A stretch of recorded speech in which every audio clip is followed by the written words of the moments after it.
CNBC Awas has terminated stock editor and anchor Hemant Ghai after an order was passed by the Securities and Exchange Board of India against him for violating stock market regulations. Ghai was the co-host of the show Stock 2020 on the Network 18 Group's Hindi business news channel CNBC Awas. On 13th January, SEBI banned him from trading in the capital market and also from giving any recommendation related to stocks. The network issued a statement on his termination and said that its employees are required to pledge themselves to a code of conduct that expressly forbids them to manipulate price of the listed securities. The network added, Mr. Ghai was also a signatory to the code of conduct. Network 18 takes its commitment to honesty and integrity seriously.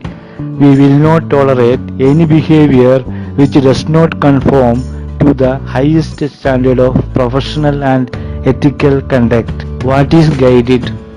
Ghai did trading from his wife and mother's. In its order, SEBI alleged that Ghai had used his wife and mother's name to purchase stock that he would recommend in the next day. It resulted in the increasing purchase of the stocks, increasing the price, after which would sell the stock making a profit. Such practices are prohibited under the provision of SEBI.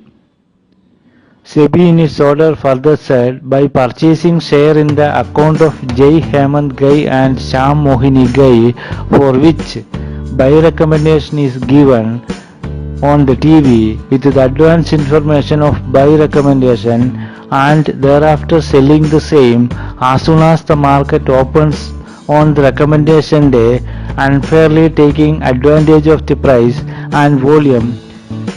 Most recommendation is fraud played upon the market and the viewers of the show. The viewers of the show trust the recommendation made in the show without realizing the scheme has been devised for their personal gain. It's were made through authorized person of Motilal Oswal Financial Service Limited. Ghai is no longer allowed to indulge in any activity related to giving investment advice, sell or buy recommendation, publish any research report, any activity related to market until further notice. As per the report, he had made around 3 crore by such activities, and SEBI has ordered the respective banks to freeze the account of Ghai along with the account of his wife and mother.